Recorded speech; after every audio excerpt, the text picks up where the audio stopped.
Deep within Knossos' labyrinthine corridors in 1700 BC, a young acrobat's heart pounds as he faces a charging bull, his fate captured forever in vibrant fresco pigments mixed with crushed malachite and hematite. Queen's Megaron's alabaster bathtub sits empty at dawn, sunlight fracturing through gypsum windows designed to illuminate private rituals unknown even to palace scribes. Malia's kernos stone ring drips with honey offerings at midnight, as priestesses chant names of forgotten deities into libation holes connecting earth and underworld. Palaikastro's workshop echoes with bronze chisels carving serpentine vessels, each curve mirroring the Cretan coastline visible through open colonnades. Phaistos Disk's 242 stamped symbols spin silently in a scribe's calloused hands, its fired clay preserving a language lost before linear A's dominance. Zakros' treasury overflows with elephant ivory tusks from Egypt, stacked beneath frescoes of blue monkeys dancing under saffron-gathering nets. Gournia's narrow streets funnel sea wines past multi-story homes, their wooden beams groaning under painted plaster dolphins leaping toward the harbor. A potter's wheel spins wild celery designs onto ritual rhyta, the clay mixed with volcanic ash from distant Thera's still smoldering caldera. Bull leapers' calloused feet grip horns at Knossos' central court, their ochre-painted bodies arcing over beasts bred in the labyrinth's stone pens. Priestesses in flounced skirts clutch golden bees at Arkalochori cave, whispering invocations where double axes cast flickering shadows on stalagmite altars. Phaistos' grand staircase ascends past crimson columns, each step worn smooth by processions bearing bronze figurines to the peak sanctuary's open sky. Mochlos fishermen mend nets under octopus frescoes, their eyes scanning horizons for Keftiu ships carrying Cypriot copper ingots stamped with star motifs. Agia Triada's stone sarcophagus depicts grieving women tearing hair beside altars streaming bull's blood into ceremonial vessels. Knossos' throne room guards stand motionless, their frescoed griffins staring past lustral basins where saffron-dyed robes purify initiates. Sarah's seal engraver etches a ship with 17 oars onto amethyst, destined for Mycenaean nobility across the wine-dark sea.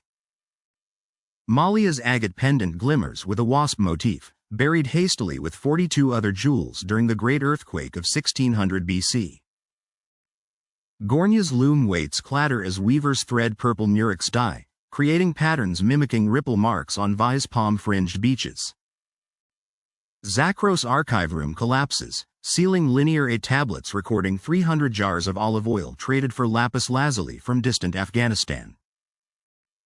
A fresco painter's brush traces dolphins' cobalt curves at Amnissos, his pigments mixed with egg yolk and fig milk on wet plaster. Phalakopes' envoy presents a rhytan shaped like a lion's head, its gaping maw channeling wine into libation channels at Knossos' feet.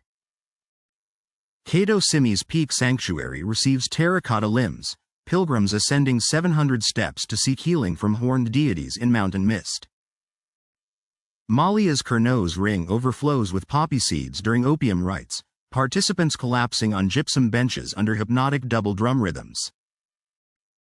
Palaikastro's dolphin frieze shimmers above cisterns, rainwater filtering through porous limestone to fill storage pithoi holding 8,000 liters. Gournia's cobbled ramp groans under ox carts laden with obsidian from Melos, bound for workshops crafting ritual daggers with rock crystal pommels. Knossos. Kommos harbor workers unload Egyptian papyrus scrolls, their hieroglyphs detailing grain shipments exchanged for Cretan bronze ingots. Phaistos' couleurs pits swallow discarded offering bowls, layers accumulating like tree rings recording 3 centuries of harvest festivals. Minoan engineers calculate gradients for Knossos' drainage system, terracotta pipes channeling wastewater through 9 interconnected chambers. Vathipetro's winepress stains stone purple, workers crushing grapes beneath frescoed vines while bees swarm clay hives nearby. Arcane's burial urn cradles a child's bones wrapped in gold foil, placed beside ivory gaming pieces carved as griffins and sphinxes. Sarah's coppersmith's hammer ingots into double-axe stands, their forges fueled by cypress logs felled from Dicta's slopes. Malia's central court hosts bull games, spectators cheering from stepped platforms as athletes perform mid-air somersaults over horns. Gournia's shrine displays clay goddesses with upraised arms, serpents coiling around their waists like belts of living bronze. Phaistos potters fire octopus stirrup jars, tentacles swirling around vessels designed for transporting 15 liters of scented oil. Knossos' lustral basin fills with rosewater, priestesses' anointing initiates before descent into pillar crypts resonating with bull roars. Mochlos fishermen offer first catches to stone altars, their prayers carried by winds that fill lateen sails of departing trade galleys. Agia Triada's harvest procession marches past olive groves, youths carrying model boats filled with pomegranates and coriander seeds. Palaikastro's craftsman inlays wooden box with rock crystal, depicting leaping fish beneath lapis lazuli waves from distant Badakhshan. Kato Zakros archives burn during invasion, linear A tablets cracking in heat that melts beeswax seals recording royal decrees. Phaistos Palace collapses in 1425 BC quake, painted stucco reliefs of griffins tumbling into central courtyard's flagstones. Gournia's streets lie silent, abandoned loom waits scattered beside unfinished frescoes of saffron gatherers in bloom-filled fields. Kommos warehouses stand empty, only broken amphorae and mousebones marking where Egyptian grain once fed 5,000 citizens.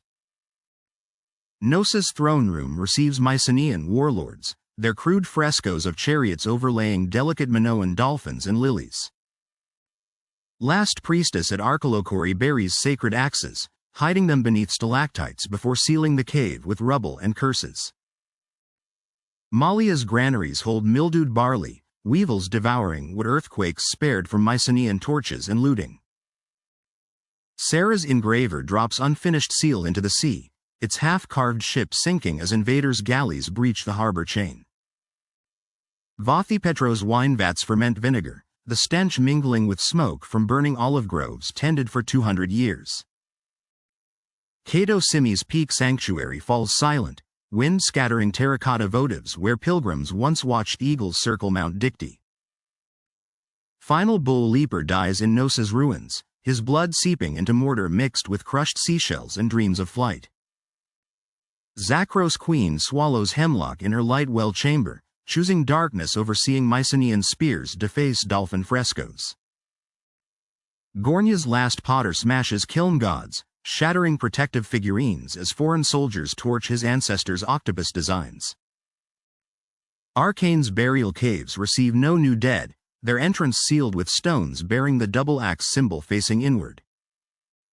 Phaistos' grand staircase crumbles under rain, each step's polished limestone returning to the Ida mountain quarries of its birth.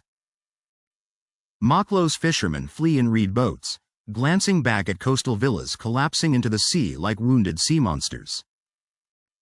Knossos' labyrinth becomes myth, its pier and door partitions collapsing to bury bull horns and gold rings beneath 12 feet of debris. Malia's kernos stone cracks during frost, honey offerings crystallizing into amber tombs for forgotten prayers. Last scribe hides linear A tablets in Palaikastro cistern, water-dissolving ink that recorded 700 years of tidal rhythms and trade. Moonlight illuminates Phaistos' abandoned rhyta, wine dregs evaporating from the lion's mouth onto ash-covered floors. Silence claims Gournia's harbor, only waves polishing pebbles where Minoan ships once carried art that conquered the Mediterranean. Dawn reveals Knossos' ghostly corridors, painted lilies fading as sunlight penetrates light wells for the last time in 1380 BC. Earth swallows Kato Zakros archives, clay tablets sinking into mudflats that preserve shipping manifests for eternity. Wild goats graze on Vathipetro's terraces, crushing dried grape seeds beneath hooves where frescoed vines once promised abundance. Storm floods Phaistos' couleurs pits, rainwater dissolving centuries of offerings into sacred mud without witnesses. Agia Triada's sarcophagus lies open, its painted mourners eternally weeping over empty chambers stripped of bones and gold. Winds scatter ashes from Kommos' grain silos across the Libyan Sea, carrying the taste of lost harvests beyond memory's horizon. Last snake goddess figurine shatters in Arcane's quake, ivory fragments joining dust of artisans who carved her 300 years prior. Sarah's submerged seal stone rolls in currents, its engraved ship sailing forever toward seabed graves of Minoan dreams. Knossos' throne stands vacant, gypsum griffins staring into darkness where priestesses once channeled Earth's tremors into dance.